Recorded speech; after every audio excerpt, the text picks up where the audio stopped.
So I've been getting requests in the comments for a while now. People are really keen that I do a book ranking of a particular author. The amount of times it's come up, it's getting quite annoying really. But, you know, I'm a generous guy. I listen to the will of the people. So I thought that today I would finally do a book ranking of Ishiguro. So without further ado, here we go. So, Naomi Ishiguro has actually only written one novel and I haven't actually read it. It has a nice cover. Certainly the reviews seem fine. The Independent called it beautifully observed. So that's a point in its corner, I guess. Yeah, given that it's her only novel, I feel fairly comfortable giving this the number one slot. So thank you for watching. This has been a complete waste of time, and I'll see you next time. No, that's a bit. That's just one of my classic Eddiecational bits. No, we're not going to be reviewing the works of Naomi Ishiguro today. I'm so sorry, I don't know what possessed me to do that bit. But yeah, today we're reviewing the works of Kazuo Ishiguro, of course. Now, Kazuo Ishiguro is a novelist that's very near and dear to my heart. I have a whole series actually going through all of his books in turn, which I'll link in the description. So I feel reasonably qualified to give a personal ranking of his work. I want to emphasise first off, I like all of Ishiguro's books. I don't think there are any duds in here. This is an opinion that I know a lot of you won't share, but we can chat about that later. Let's just get into it. We start with number 8, When We Were Orphans. Do I feel bad ranking this book at number 8? Absolutely. But when an author himself describes it as not my best work, you know that usually they might be onto something. Ishiguro's deconstruction of the heroic detective genre has a lot of heart to it. It's a story of a young guy, Christopher, a Sherlock Holmes type, whose mother is kidnapped in his childhood, growing up in the international colonial section of Shanghai. He returns to Shanghai in 1937 in the midst of war, in order to kind of solve the mystery of his mother's disappearance, and in doing so, he believes, solve all of the world's problems. There's a lot to like about this book if you take it as kind of what it is rather than what you think it's going to be when you start the novel. It's presented as a detective story, right? But what it actually is the story of an emotionally stunted man with childhood trauma who struggles to come to terms with the pain from his past. It also contains some effective criticism of colonialism, while still being sympathetic to characters like Christopher, who are orphaned, the title, by the changing of the world, by the New World Order. I found the first half of this book overlong, and I'm not fully on board with the ending, but you know, I did find it an enjoyable read, even if, in this case, it's at the very bottom of my list. The second choice in my ranking and number 7 in the list of Kazuo Ishiguro novels, I'm going to pick another non-controversial choice, The Buried Giant. Critical reaction to this book was mixed, to say the least. Ursula K. Le Guin, one of fantasy's greats, famously skewered Ishiguro for this novel, saying that he's essentially picking up the trappings of the fantasy genre and chucking it onto his mainstream literary fiction to kind of add a bit of spice to it. It's the story of a couple, Axel and Beatrice, living in post-Arthurian Britain. This is the time of ogres and of dragons. In classic Ishiguro form, there is a mist that hangs over the land, fogging the memory of our characters. Axel and Beatrice, in searching for their lost son, come up against this collective amnesia and have to ask the question, are there certain things that it's better to forget? For something a bit different in Ishiguro's bibliography, The Buried Giant has a lot of enjoyable elements. An elderly version of Gawain, the legendary knight, is one of the main characters in this novel, and he's presented in a way that is complex and funny and deeply sad. It raises a profound question of collective societal guilt, and asks how we can move on from things that we, as a society, have buried, as well as using a neo-medieval setting to reflect on themes such as British nationalism. Plus there's dragons! So, the first time I read The Buried Giant, I didn't enjoy it all that much. I found it had a plodding pace and it dragged a lot. I enjoyed it much more on reread, but it still has some pacing issues, and the detached nature of the storytelling and the protagonists makes it harder to get into than some of Ishiguro's other novels. Next, number 6. A Pale View of Hills. Debut novels are kind of a tricky thing. I'd argue that it's very rare that an author is able to knock it out of the park with their first book. With that being said, A Pale View of Hills shows amazing potential as a novel, especially as a debut, and contains a lot of the elements inside of it that readers would go on to love about Ishiguro's later works. It tells the story of Etsuko, a middle-aged woman living in Nagasaki in the immediate post-war period, and it tells of her relationship with her neighbour and her daughter in the kind of post-bomb environment. It also tells the story of Ogata-san, a retired teacher who is kind of distressed to find out that the younger generation are disputing the importance of his life's work. I won't go into too much detail about why I love A Pale View of Hills so much. This is the first novel where Kazuo drops an Ishiguro Switchiguro, kind of pulling the rug out from under the reader and allowing you to look back on the rest of the novel with new eyes, with a new perspective. It's the novel that first plays on this theme of memory, something that he'll come back to again and again and again throughout his career. But it's also his most ambiguous novel, a kind of ambiguity that hovers and sticks with you after you finish the book and you'll kind of be thinking about for a long time afterwards. This is a slight but punchy novel, and even if for me it ranks as the inferior of his two early Japan set novels, I still think it's well worth a read, especially given it's only 200 pages. So this next one is the book I'm actually worried about ranking the most. There's a lot of mixed opinions as to the merit of this novel, but for me, it comes slap bang in the middle, and that's number 5, Clara and the Sun. I've seen a lot of firm debate over whether this is a late career masterpiece for Ishiguro, like intentionally simplistic while still being very profound, or whether it's kind of a slight and pale imitation of his earlier work. I've gotten around this by ranking it here, so if you disagree, don't ever talk to me or my Clara and the Sun ever again. It tells the story of an artificial friend, or AF, called Clara in a kind of near future in which children are provided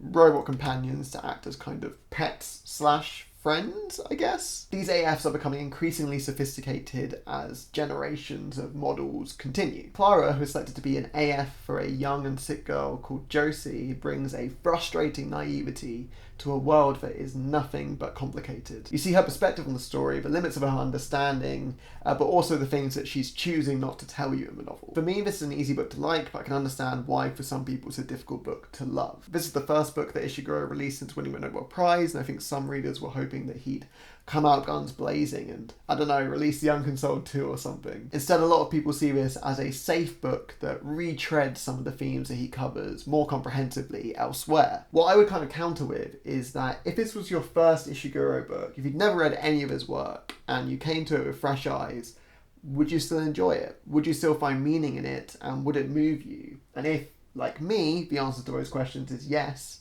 then I think it's definitely, at least up there with some of his earlier work. Read it. Tell me what you think. We're into the top half now, and for me, all 4 of the remaining books are amazing. They could easily be an author's best work if they didn't happen to all be written by the same guy. I think once you get to this point, it comes down to personal preference, as opposed to the rest of this incredibly objective book list. So given that, I think I'm going to disappoint some people with my my next ranking.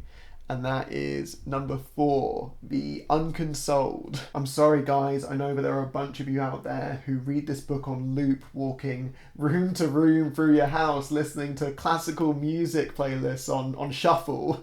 I just like a bit of stability in my reading experience. That's all. The Unconsoled is the perfect example of the fun route that an author can take after releasing a smash hit like The Remains of the Day. It's a confounding and confusing non-linear novel about a pianist who's come to an unnamed European mid-sized city to perform. He's placed on a strict schedule when he arrives, but he's constantly getting sidetracked, running into old school friends who he hasn't seen in decades, or a bellhop named Gustav who is incredibly good at lifting things, and it turns out it's actually his son's grandfather. He's able to hear characters' thoughts, is kind of given a vision of himself as both a younger and an older man in other characters. There's a lot of things going on. You realise pretty quickly this is not a conventional novel. Is it a dream?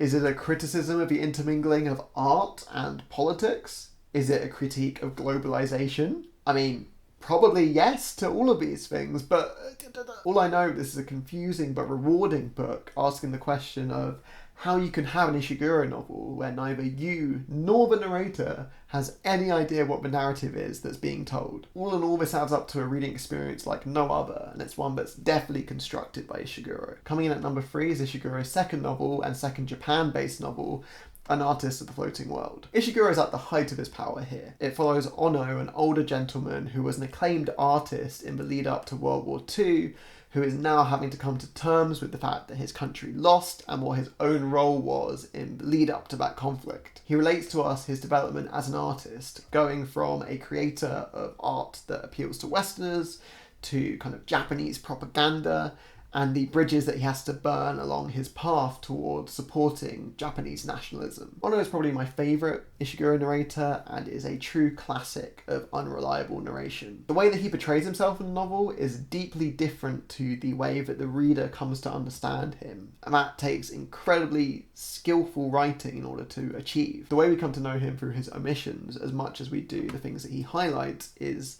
nothing short of masterful writing by Ishiguro. Ono's post-war Japan feels much realer to me than A Pale View of Hills, and it's just an enjoyable read, even when you may be squirming at some of the interactions that he has with some of his former colleagues. We cover varied themes like guilt from The Buried Giant, memory and delusion from A Pale View of Hills, or art and politics from The Unconsoled, while still feeling incredibly focused. Love it so much, enough to be top of any other list. But let's be real, lads, there is a reason that the last two books on this list are his most well-known and well-loved books. One is the winner of the Booker Prize, the other was made into a film starring Andrew Garfield, so, you know, you tell me which is more important. So which is it?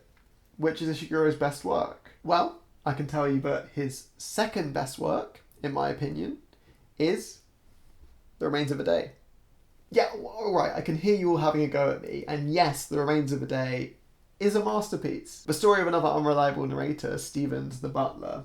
This is a skillful depiction of British self-repression by one of our finest authors. Stevens works in Darlington House, having been bought, along with the house, by its new American owner, boo, Mr. Faraday. Taking his first chance in a long time to go on holiday, Stevens goes on a kind of pilgrimage through rural green England, reflecting back on his past and the decisions that he made or felt forced to make. Classic Ishiguro recounting. We gradually come to understand the two core relationships in his life, with Lord Darlington, his former employer and Nazi sympathiser, and with Miss Kenton, the most important woman in his life. This book is tragic. Even thinking about it gets me a little bit emotional, and it holds up on every single reread. It's perhaps one of the most effective depictions of regret in literature, certainly in modern English literature. Wrapping this tale in the veneer of politeness and stoicism allows Ishiguro to effectively skewer the British upper classes and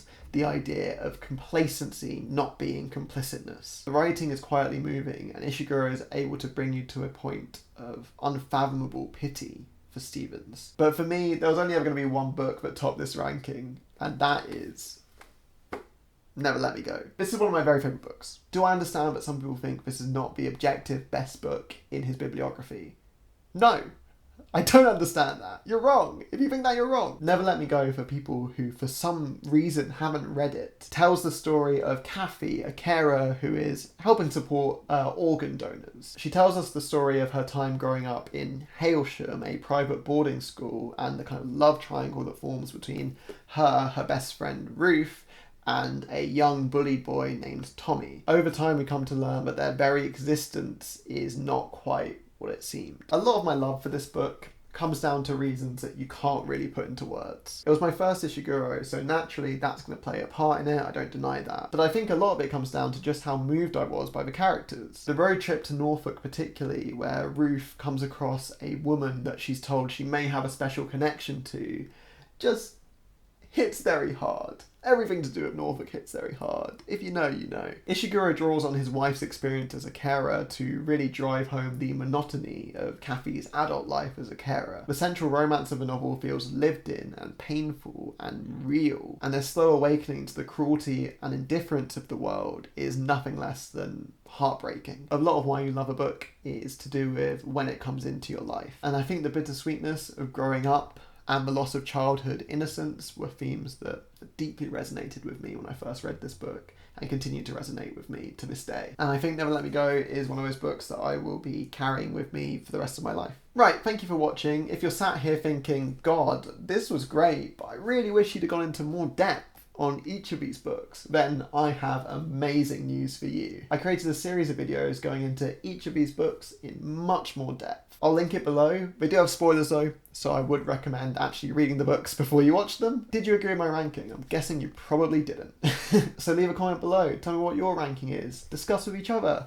What is the correct ordering here? Tell me how I'm wrong. Tell me how When We Were Orphans is actually Ishiguro's magnum opus. You'll be incorrect, but it'll be a fun, engaging conversation, I'm sure. I will see you guys next time.